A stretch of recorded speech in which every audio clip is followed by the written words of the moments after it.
10 times the Imperial Japanese Navy sent men to die for a kill they could not confirm. That is not a figure of speech. It is the mechanical truth of a one-man torpedo called Kaiten, a weapon with no periscope for its pilot to look through after impact, no radio to report what happened, no reverse gear, and no genuine way home. A man climbed into a sealed steel tube built around a warhead, rode it into a target, and detonated with it.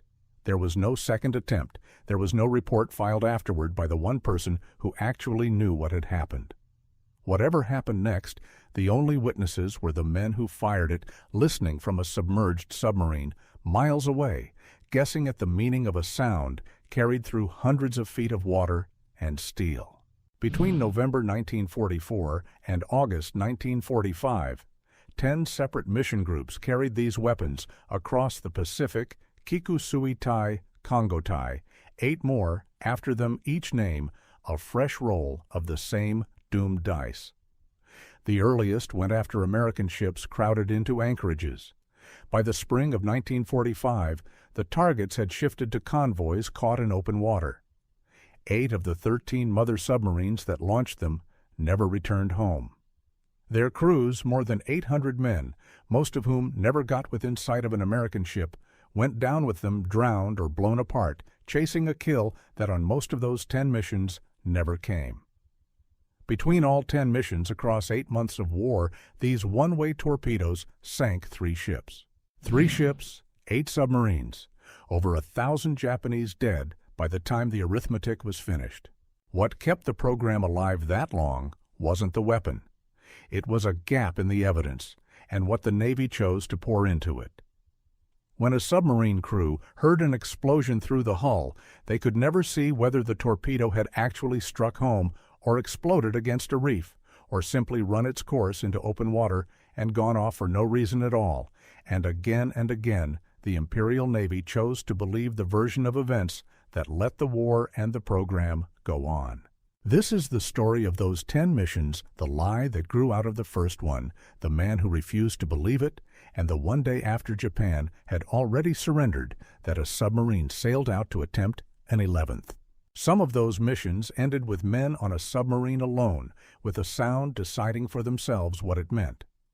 Others ended before a single Kaiten ever launched, or in silence with nothing to interpret at all. This is the story of who believed what those 10 missions cost and why. The idea did not come from an admiral. It came from 2 junior officers, Lieutenant Hiroshi Kuroki and Sub-Lieutenant Sekio Nishina, in 1943, a year when Japan's naval war was already turning and neither man held the rank to change strategy through ordinary channels. So they wrote a proposal, instead strap a pilot into a torpedo, let him steer it the last mile by hand, and trade one life for a guaranteed hit. Naval Command turned it down. Kuroki and Nishina responded with the only gesture left to 2 men without rank or leverage. They wrote a second petition, and they wrote it in their own blood, an old and recognized Japanese gesture of absolute sincerity, the kind that culture-proud officials could not simply file away. It worked. In February 1944, the combined fleet gave conditional approval on one condition: the weapon needed a way for the pilot to escape. An escape mechanism was built into the earliest units. No pilot ever used it. The culture around the weapon treated the attempt as a kind of cowardice, and by the time the program was in full swing, the mechanism was quietly dropped from production altogether. What began as a condition of approval ended as a formality. Nobody intended to rely on a one-way weapon by design, and just as completely by the culture built around it. Engineering began that same February. By July, the first prototype was ready. By August, the Navy had ordered 100 production units. The design itself was almost elegant in its simplicity. Take the Type 93 Long Lance, the fastest, longest-range torpedo in the world, and rebuild it around a one-man cockpit, wedged between the warhead and the engine. 14.5 meters long, 8 tons. A 1.5-ton warhead more than 4 times what a conventional torpedo carried. 30 knots. A crush depth of roughly 80 meters and not a meter more, which meant that any submarine carrying one had to survive at that same shallow ceiling for the length of the mission, whether it wanted to or not. They called it Kaiten, the turn toward heaven. Kuroki never saw it used. On the 6th of September 1944, training in the shallow waters of Tokuyama Bay, his Kaiten drove nose first into the mud and stuck there 20 meters down. He had air enough and time enough to write out exactly what had gone wrong and how to fix it. Then a set of death poems before it ran out.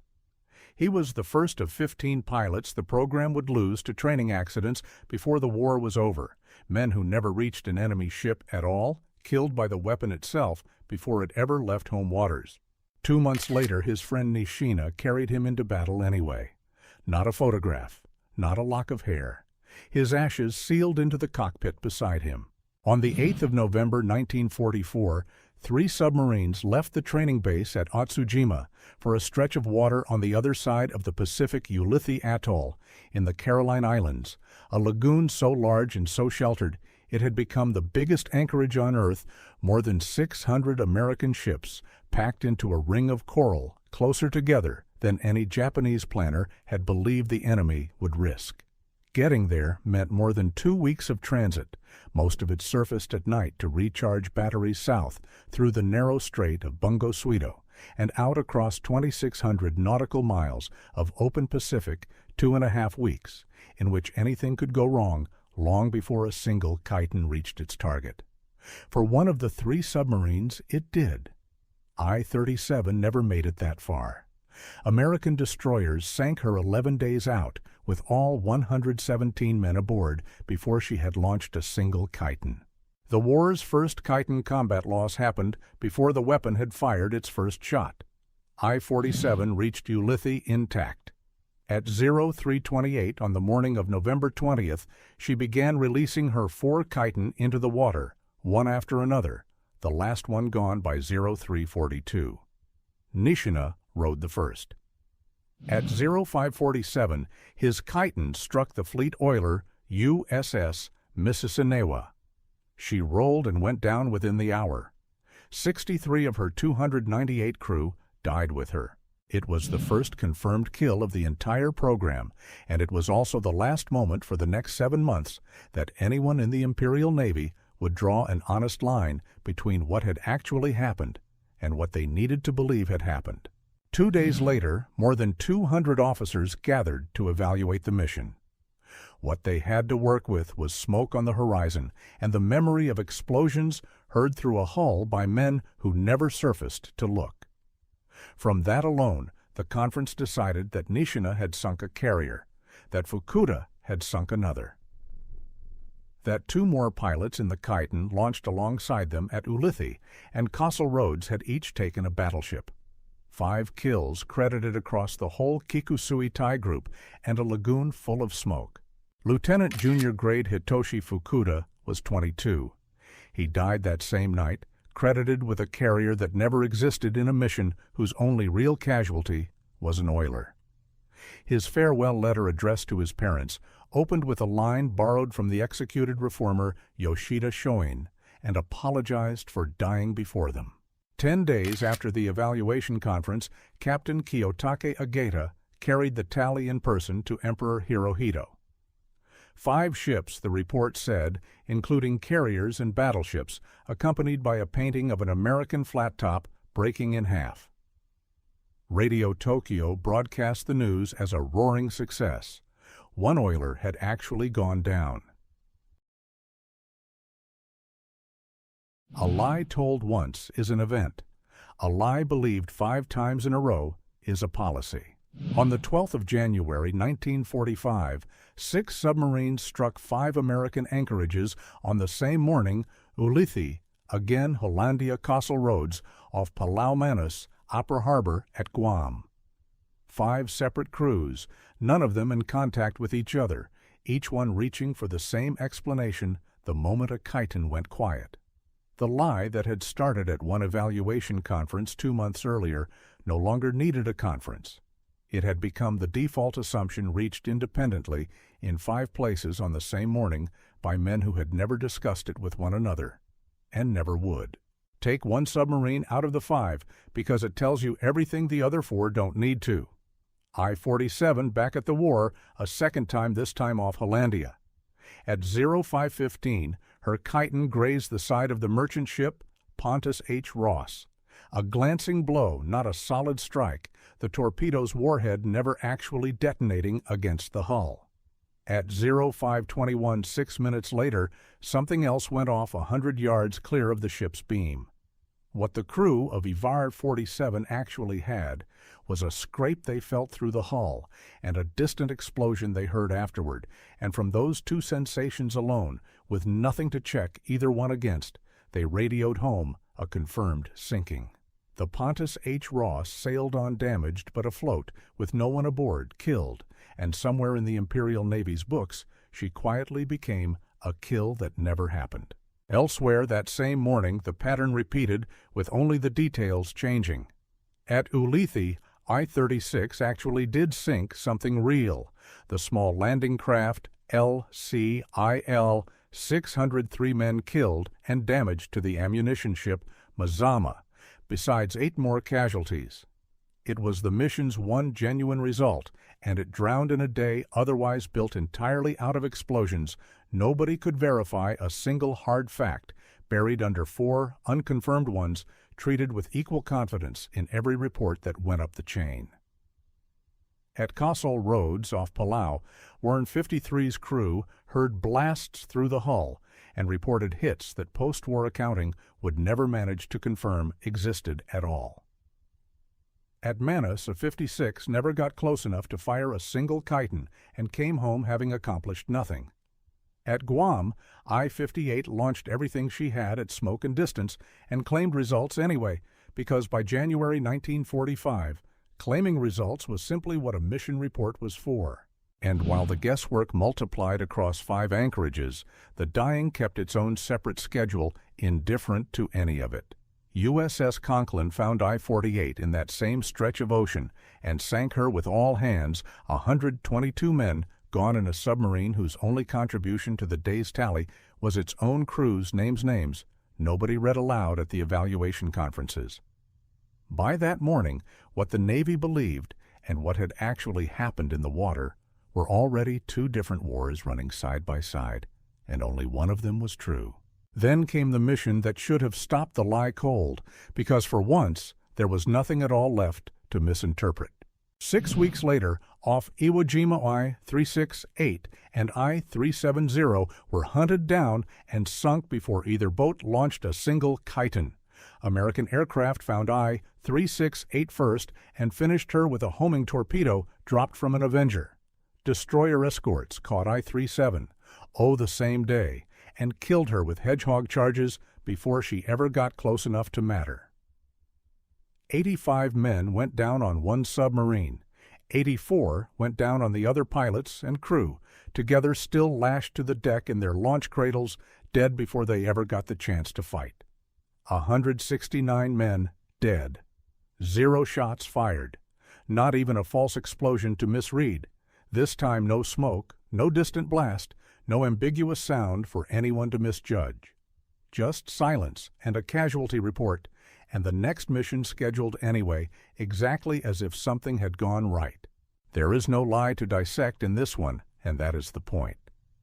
A triumphant false report and a silent total massacre were now producing the identical next action from the men giving the orders: schedule the next boat, brief the next 4 pilots, ask no questions of either outcome.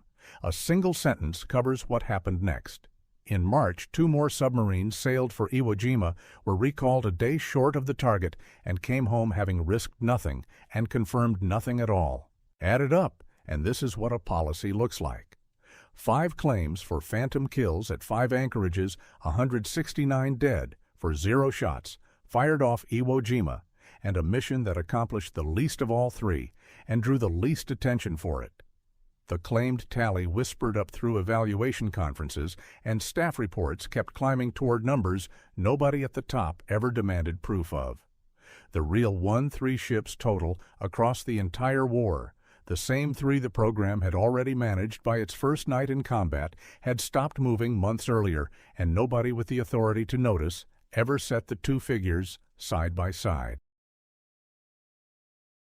Somewhere in the middle of all of it, one submarine captain looked at the same explosions everyone else was hearing and reached a different conclusion. Lieutenant Commander Mochitsura Hashimoto commanded I-58. He carried Kaiten like every other captain in the program, briefed his pilots like every other captain, sent them out to die like every other captain. But privately on his own boat, he did not believe in the weapon he was using, and he did not pretend otherwise to himself, whatever he told the men strapping into the cockpits. He said so plainly later in his own words. He did not trust the Kaiten well enough.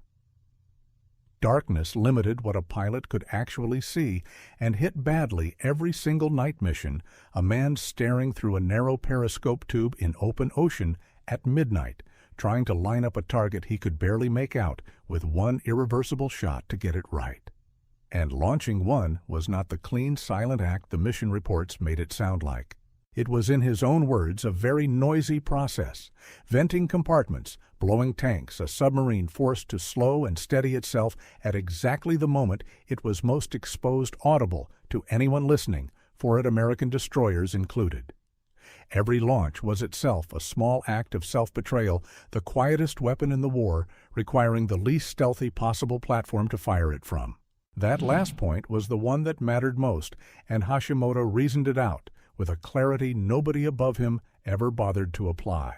A Kaiten pilot once launched had no radio to call back, on no way to surface and confirm a hit, no mechanism built into the boat for telling anyone what had actually happened in his last minutes. Verification wasn't just difficult, it was structurally impossible, built into the weapon from the first blueprint 2 junior officers had submitted in blood a year and a half earlier. Hashimoto was stating a mechanism plainly the way an engineer states a design flaw, not guessing the way the evaluation conferences guessed, filling a gap in the evidence with whatever story let the war continue. Every mission this film has already shown you, the Phantom carriers off Ulithi, the 5 simultaneous claims in January, the 169 dead off Iwo Jima. For nothing at all he understood as symptoms of one single design flaw, months before anyone above him was forced to reckon with what that flaw had already cost. While he was working that out, 4 more missions ran their course in the background fast, almost as a list, because the point here is the contrast, not the incidents. In late March, I-47 took a beating near Huguenota that nearly ended her outright, a crash dive to 260 feet, a 50-degree down angle, internal temperatures past 127 degrees. She survived. Her escort did not. Days later, I-56 went down off Okinawa with all hands, 122 men. I-44 followed a month after, believed sunk near the same waters, 129 more. In early May, 3 Kaiten went out from I-47 against a tanker and its escort's explosions heard, and later analysis found not one of them had actually connected. 2 more submarines, I-361 and I-165, went down within a month of each other, 81 dead on one, 106 on the other. 4 missions, hundreds of men. The same unconfirmed pattern the film has already shown you twice now, compressed into a handful of sentences, because by this point in the war, it barely needs dramatizing anymore. That flatness is the point. Somewhere underneath that fast list-like accounting, one man was still turning the same evidence over by hand, alone in the dark of his own control room, and drawing a conclusion the entire chain of command above him had stopped even attempting to draw.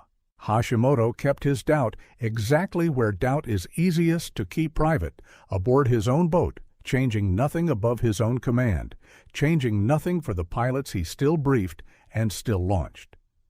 That is worth sitting with for a moment, because it complicates any easy story about a lone skeptic standing against a corrupt system. He kept using the weapon he did not trust. He simply refused to lie to himself about what it was actually accomplishing, While he used it, a much smaller, much quieter act of integrity than open defiance would have been, and in its own way, a harder one to sustain mission after mission with pilots young enough to be his sons climbing into a cockpit. He privately believed was more likely to kill them for nothing than to hit anything at all. His reasoning stayed exactly the size a single conscience can hold his own boat, his own missions, his own private ledger of what he had actually seen versus what he had only heard.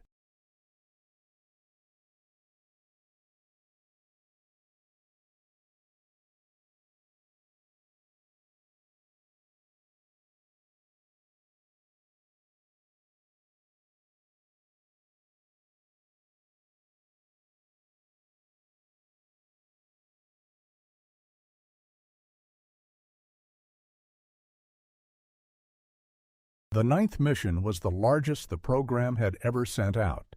It was also the one that finally answered in blood the question every mission before it had left hanging. In mid-July 1945, 6 submarines departed for the Philippine Sea and the waters southeast of Okinawa Tamantai, the biggest single deployment of the entire war.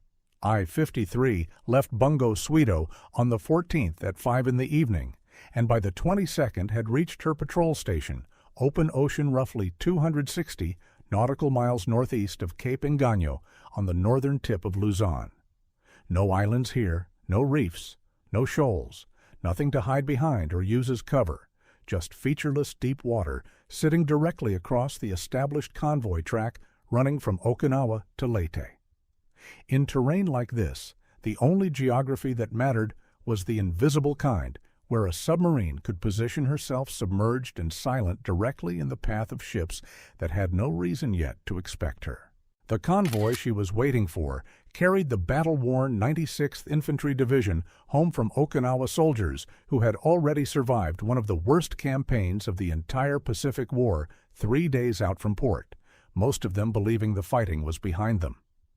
The troop ship Adria and 6 tank landing ships made up the bulk of the convoy, escorted by a handful of small patrol craft and 1 destroyer escort, USS Underhill, under Lieutenant Commander Robert M. Newcomb. Underhill was the largest and most heavily armed of the escorts the convoy's flagship built and equipped specifically to hunt submarines. The patrol craft around her carried some of the same capability, but far less of it. Sometime after noon on the 24th, the convoy spotted something floating in the water ahead and took it for a possible mine. The ships turned 45 degrees to avoid it, and that is one of the honest unknowns of this story. On the American side, the story passed down is a Japanese scout plane spotting the convoy, and I-53 dropping a dummy mine to force exactly that kind of turn. Oba's own crew always told it differently. Nothing planted, nothing radioed ahead, just a submarine sitting where the convoy happened to turn. Nobody has ever proven either version. What actually happened is simpler and stranger than either explanation. Whatever the convoy was avoiding, the turn it made, to avoid it, brought the escort screen directly over I-53's position, and to this day, nobody on either side of that water has ever fully explained whether that was chance or design. Underhill had already picked up a sonar contact and ordered a depth charge run. Before any of this reached its worst point, a pattern of 13 charges dropped by one of the escorting patrol craft aimed at a submarine that dove and slipped away, rather than surfacing to fight. It was on paper a routine anti-submarine action, the kind escorts ran dozens of times a week across the Pacific without incident. At 14:25, Lieutenant Commander Saichi Oba gave the order anyway. A Kaiten dropped away from I-53, most likely Katsuyama's though. In the confusion of a submerged launch, even I-53's own crew couldn't always say which pilot had gone out first. It passed beneath one of the patrol craft undetected and surfaced alongside Underhill. For a moment, and it is worth holding on this moment, because almost nothing in this entire program ever afforded anyone the time to see clearly there was a window in which nothing had happened yet. The Kaiten was on the surface close aboard, and Underhill's guns could not depress low enough to bear on a target that close. Newcomb had a choice with no good version in it: stand off and risk the weapon closing again on its own, or close the distance himself. He chose to ram. At approximately 1500 to 1515, local time, Underhill struck the Kaiten at flank speed. The explosion tore the ship apart forward of her stack and broke her in two. The bow section went down almost immediately, taking everyone trapped inside with it. Newcomb died in the blast and was posthumously awarded the Silver Star. 112 of Underhill's crew died with him. 122 to 125 survived, every one of them wounded, every one of them awarded the Purple Heart adrift in open ocean with half their ship gone. The survivors were pulled from the water within a few hours. What remained of the stern was still afloat that evening until American gunfire finished it before the day was out a little after 7 that night to keep its classified equipment out of enemy hands. USS Underhill became the last United States destroyer escort lost to enemy action in the entire war. 4 pilots went out with I-53's Kaiten that afternoon: Sub-Lieutenant Jun Katsuyama, Ensign Toyuki, Seki Flight, Petty Officer First Class Tsutomu Kawajiri, and Flight Petty Officer First Class Masahiro Arakawa. One of the 4 rode the Kaiten that struck Underhill. Katsuyama is the name most often attached to that shot, though. Which man's hand was actually on the controls nobody left alive that afternoon could say. Kawajiri was 17 from Hokkaido, trained in the Navy's Yokorin Flight Preparatory Program, the same pipeline that had fed thousands of teenagers into Japan's most dangerous assignments in the war's final year. In a farewell letter written before he ever boarded I-53, he apologized to his father for dying before him, called it an honor to give his life this way, and asked his father to encourage his younger siblings to follow the same path. He was posthumously promoted to ensign. Whichever of the 4 men was riding that Kaiten, he did not come back. Newcomb's choice deserves the same weight this film has given every other decision in this program. He did not ram because the moment called for heroism in the abstract. He rammed because his own weapons were physically useless at that range, and closing the distance himself was the only action left that might still work. Neither he nor the pilot passes through this story as a function of the tactics alone. Both were men who ran out of options at the same moment on opposite sides of the same few seconds. 5 days later on the coast, a few hundred miles from where Underhill went down, Hashimoto's own submarine, R-58, found the cruiser USS Indianapolis. He had Kaiten aboard loaded and ready, the same weapon he would go on using against other targets in the weeks that followed. Against Indianapolis, he used 6 conventional torpedoes instead and sank her in 12 minutes. This one target Hashimoto judged not worth the gamble of a weapon whose results he would never be able to see for himself. Read against everything this film has already shown you about how he thought that single choice is the payoff of everything Act 3 built. Hashimoto had questioned this weapon out loud in his own words, long before the results ever forced the question on anyone else. And on this one night, with a cruiser in his sights and a faster, verifiable weapon in reach, he reached for the one he could watch hit. For once in this entire film, no one has to guess what happened on either side of the water. Certainty finally arrives, and for the men aboard Underhill, it arrives as catastrophe. On August 15, 1945, the Emperor spoke, and the war ended. On August 16th, a submarine left port anyway. The weeks before, it had already stopped producing anything but more of the same. On the 6th of August, an American bomber destroyed Hiroshima. On the 9th, a second destroyed Nagasaki. The same day, I-58 launched Kaiten against a convoy near Palau. Neither one hit anything. 2 days later, I-366 tried again against a different convoy and came away with exactly the same result. By the middle of August, with 2 atomic bombs already dropped and a country's leadership already debating surrender, the mission had become almost ritual, indifferent to everything happening around it. Launch, listen, report, nothing that could be proven. Wait for the next order, regardless of what the rest of the war was doing. Then on the 15th, The Emperor's voice went out over the radio for the first time in the nation's history, reaching millions of listeners announcing the surrender, in language so formal that some of them weren't certain at first what they had just heard. The order that should have followed immediately, "Stand down, all boats return to port. The war is over," did not reach Wa'a 159 in time to stop her from sailing. She left for the Sea of Japan on the 16th full day after the broadcast under orders to attack Soviet shipping in a war that no longer existed anywhere except aboard her own hull and inside whatever office had drafted her sailing orders. Headquarters recalled her 2 days later on the 18th. She returned to port with every Kaiten still lashed to her deck, unused, unfired, having verified nothing at all for a conflict that had already been over for 3 full days by the time she turned around and came home to a country that had already stopped fighting it. There are no new casualty figures here, and that is the entire point. Nothing happened. No submarine was lost. No pilot died. No explosion, real or imagined, gave anyone below decks something to misread. For the first time in 8 months of this program, the silence itself was total complete. Nothing left for anyone to fill with a comforting story. Every one of the previous 9 missions had left the Imperial Navy something to believe in, warranted or not. This one left it with only the truth, a mission that changed nothing at all. 2 weeks later at Kure, a handful of men aboard of 47 briefly refused to accept what the rest of the country had already accepted.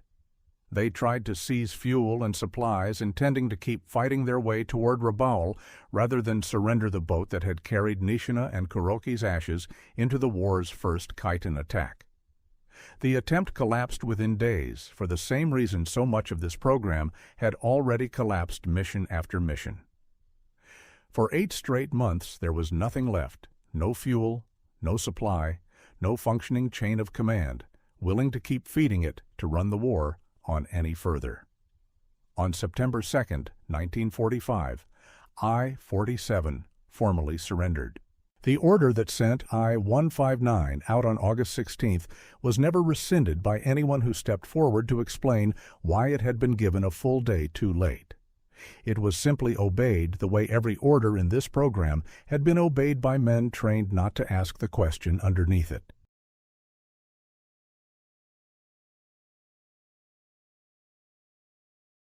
Institutional habit that had carried this program through 9 previous missions before it act first, verify, never let silence stand in for an answer, ran one final time on a war that had already ended, 3 full days before anyone in a position of authority told the submarine to turn around. The tally added up? Before the number does, the question this film has been asking since its opening minute deserves an answer. How long can an institution survive by believing explosions instead of evidence?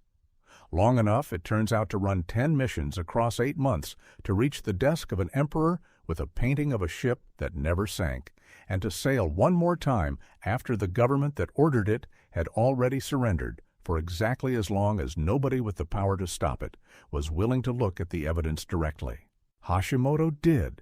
He ran the numbers himself privately on his own boat and acted on what they told him the one time a real decision put that reasoning to the test, choosing conventional torpedoes over a Kaiten because conventional torpedoes were the only weapon in his arsenal whose results he could actually watch happen.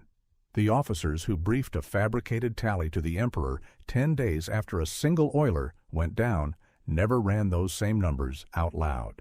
Neither did the staff who kept scheduling missions after 169 men died off Iwo Jima without firing a shot at anything or whoever signed the order that sent a submarine out a full day after the country had already surrendered and then waited 2 more days to call it back.